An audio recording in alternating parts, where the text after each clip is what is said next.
نحمده ونصلي على رسوله الكريم اما بعد فاعوذ بالله من الشيطان الرجيم بسم الله الرحمن الرحيم ولقد اخذنا آل فرعون بالسنين ونقص من الثمرات لعلهم يذكرون صدق اللہ العظیم۔ آگے بڑھنے سے پہلے دو باتوں کی وضاحت ہو جائے۔ ایک تو تصحیح کرنی ہے مجھے اس بات کی کہ حضرت موسیٰ علیہ السلام جب نبوت سے سرفراز ہو کر مصر واپس آئے ہیں تو اس وقت جو بادشاہ تھا فرعون، وہ اصل میں اس بادشاہ کا بیٹا تھا جس بادشاہ کے زمانے میں کہ یہ بچے کی حیثیت سے دریائے نیل سے باہر نکالے گئے تھے اور جس کی گود میں گویا کہ پلے تھے۔ وہ فرعون بھی ابھی زندہ تھا، بوڑھا ہو چکا تھا، لیکن اس کے حضرت موسیٰ علیہ السلام کے محل میں آنے تک تو کوئی اولاد نہیں ہوئی تھی۔ بعد میں اسے بھی اللہ نے ایک بیٹا دیا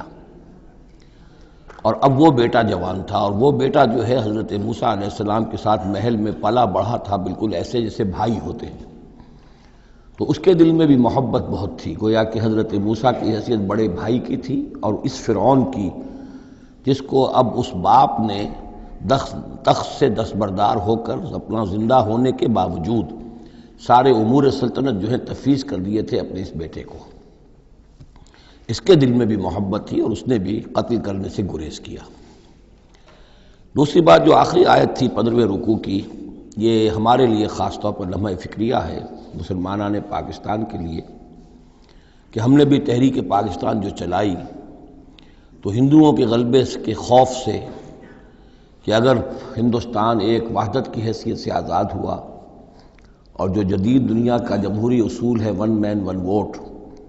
تو ہندو جو ہے اتنے غالب ہو جائیں گے کہ ہمیں دبا لیں گے، ہمیں ایکسپلائٹ کریں گے، ہماری تہذیب، تمدن، دین، مذہب، عقیدہ، زبان، ہر چیز کو برباد کریں گے۔ تو اللہ تعالیٰ نے ہمیں اس تحریک پاکستان میں جو بھی ہم نے کوشش کی اس میں کامیابی دی، اور بالکل یہی الفاظ وَيَسْتَخْلِفَكُمْ فِي الْأَرْضِ، اور تمہیں زمین میں طاقت عطا کرے، قوت عطا کرے، حکومت عطا کرے، فَيَنْظُرَ كَيْفَ تَعْمَلُونَ، پھر وہ دیکھے گا تم کرتے کیا ہو، تمہاری روش کیا رہتی ہے، تم پھر کیا طرز عمل اختیار کرتے ہو، تم واقعتاً اللہ کے بندے بنتے ہو اور اللہ ہی کی حکومت قائم کرتے ہو، یا یہ ہلدی کی گانٹھ جو تمہیں مل جائے تو اس کو لے کر تم پنساری بن کر بیٹھ رہتے ہو اور اپنی حکومت اور اپنی مرضی اور اپنی خواہشات کے مطابق وہ نظام وہاں کا چلاتے ہو۔ وَلَقَدْ أَخَذْنَا آلَ فِرْعَوْنَ، اور وہی قانون جو کہ سورہ انعام میں بھی آیا تھا، سورہ اعراف میں بھی، جب حضرت موسیٰ علیہ السلام آل فرعون کی طرف آئے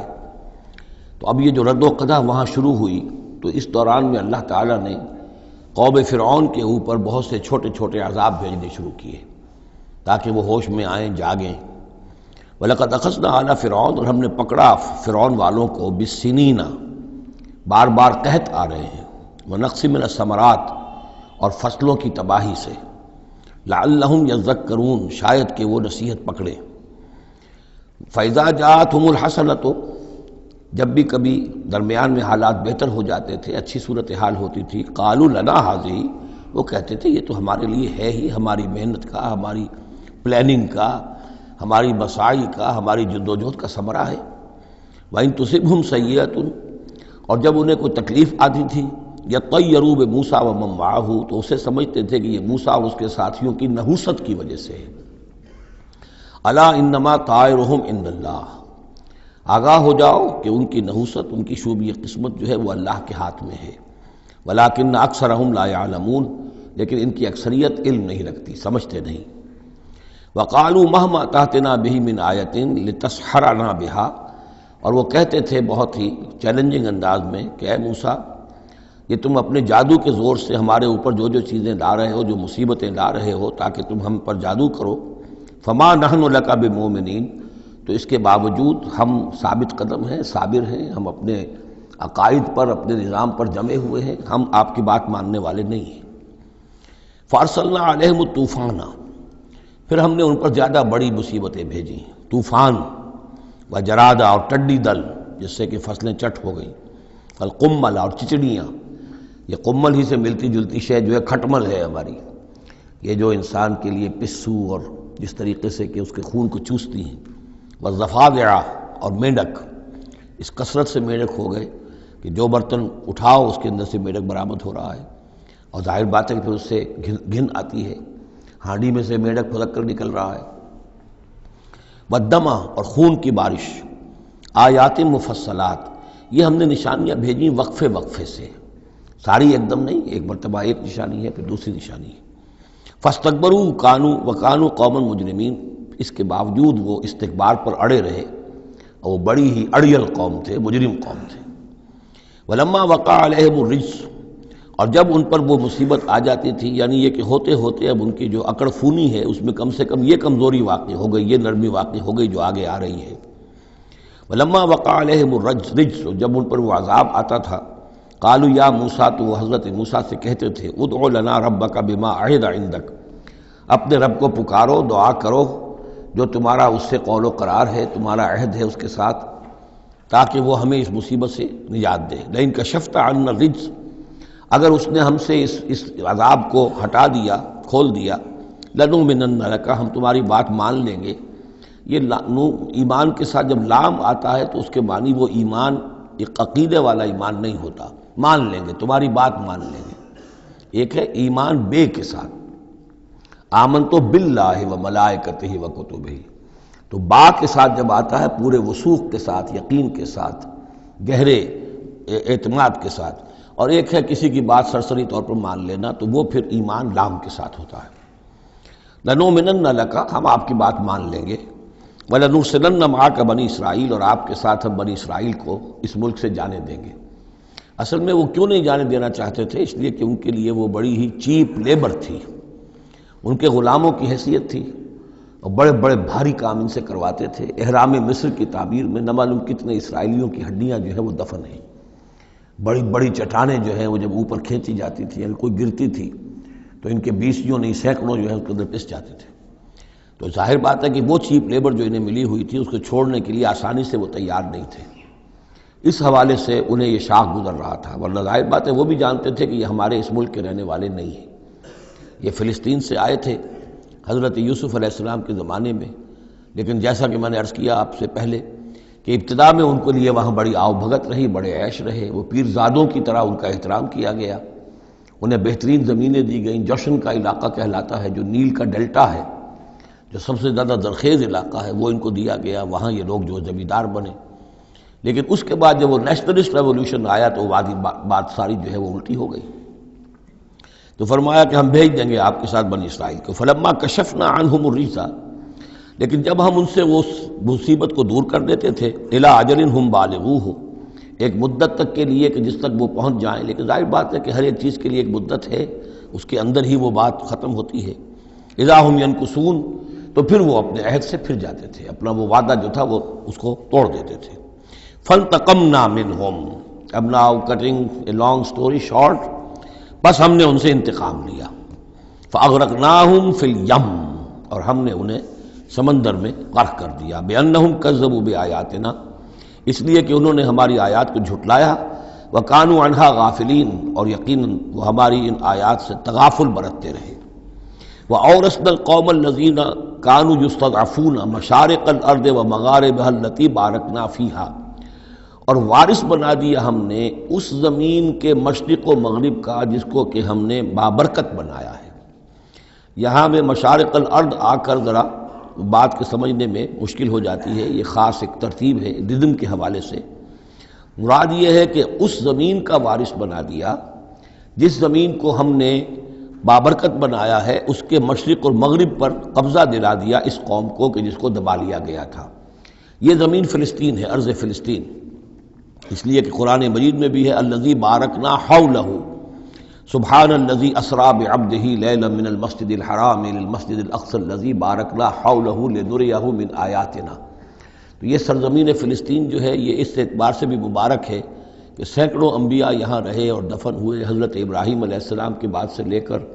اور یہ کہ نہ معلوم کتنے طویل عرصے تک یہ انبیاء کا مدفن بھی رہا اور ان کا مسکن بھی رہا۔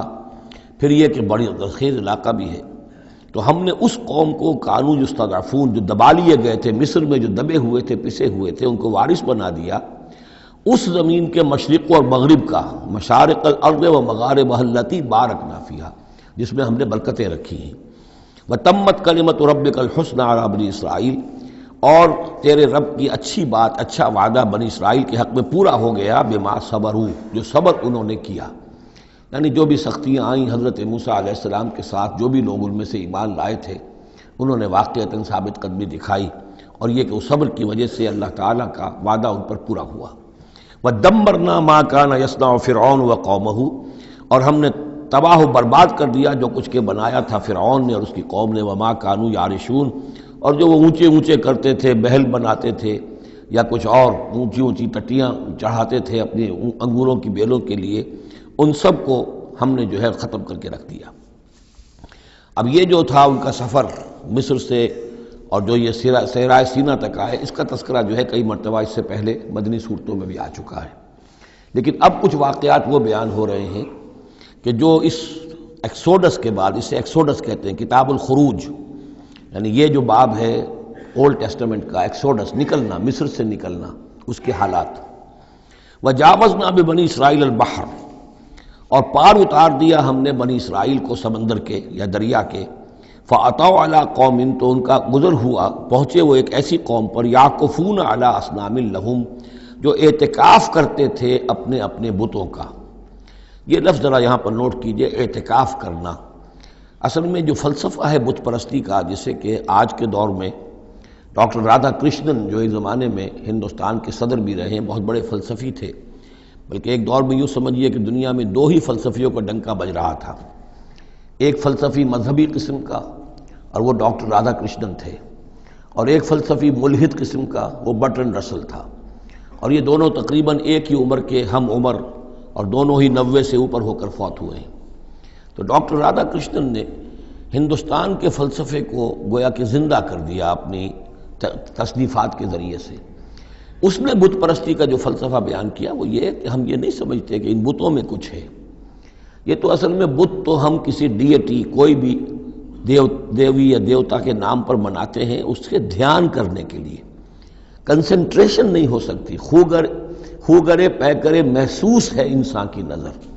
انسان جو ہے مراقبہ کرتا ہے، اگر آپ جو مراقبہ کرنا چاہتے ہیں، اللہ کے ساتھ دھیان لگانا چاہتے ہیں، کیسے لگائیں؟ لیکن اگر کسی تصویر کو سامنے رکھ لیں تو پھر توجہ کو مرکوز کرنا آسان ہو جائے گا۔ یہ ہے ان کا فلسفہ بت پرستی کا۔ تو اعتکاف اسی کو کہتے ہیں، جو ابھی آپ جن کو بھی اللہ توفیق دے گا اصل صحیح ہو کہ سال میں یہ 10 دن آدمی نکال لے کہ اپنی توجہات کو ہر چیز سے، دنیاوی معاملات سے، ان سے ہٹا کر اور اللہ تعالیٰ کی ذات پر وہ مرکوز کرے، ذکر پر، توجہ پر اور دعا پر، مناجات پر، یہ اعتکاف ہے۔ تو انہوں نے بت اپنے بنائے ہوئے تھے اور ان بتوں کا اعتکاف کرتے تھے۔ قالوا یا موسیٰ اجعل لنا الہا کما لہم آلہہ، انہوں نے کہا کہ اے موسیٰ ہمارے لیے بھی کوئی الہ بنا دو، معبود بنا دو، کوئی ایسی نشانی ہو جس کو کہ ہم ذریعہ بنائیں، اس کے اوپر اعتکاف کریں، گیان دھیان کا مرکز اس کو بنا لیں۔ قال انکم قوم تجہلون، حضرت موسیٰ نے فرمایا کہ تم جہل کا ارتکاب کر رہے ہو، کیا بات کہہ رہے ہو؟ ان ہؤلاء متبر ما هم فیہ، یہ لوگ جس چیز میں ہیں یہ تو ہلاک ہونے والے ہیں، برباد ہونے والے ہیں۔ وباطل ما كانوا يعملون، اور جو کچھ یہ کر رہے ہیں وہ سب باطل ہے، اس کی کوئی حقیقت نہیں ہے۔ قال غیر اللہ ابغیکم الہا، حضرت موسیٰ نے فرمایا کہ کیا میں اللہ کے سوا تمہارے لیے کوئی الہ تلاش کروں؟ وهو فضلکم علی العالمین، اور اس نے تو تمہیں فضیلت دی ہے تمام جہان والوں پر۔ وَإِذْ أَنْجَيْنَاكُمْ مِنْ آلِ فِرْعَوْنَ، اور ذرا یاد کرو جب کہ ہم نے تمہیں نجات دی آل فرعون سے۔ یسومونکم سوء العذاب، یہ الفاظ جو کہ تم سورہ بقرہ میں بھی آئے ہیں اور اس کے بعد بھی آئے ہیں۔ یسومونکم سوء العذاب، وہ تمہیں مبتلا کیے ہوئے تھے بدترین عذاب میں۔ یقتلون ابناءکم ویستحیون نساءکم، وہ قتل کر ڈالتے تھے تمہارے بیٹوں کو اور زندہ رکھتے تھے تمہاری بیٹیوں کو۔ وفی ذالکم بلاء من ربکم عظیم، اور یقیناً اس میں تمہاری رب کی طرف سے بہت بڑی آزمائش تھی۔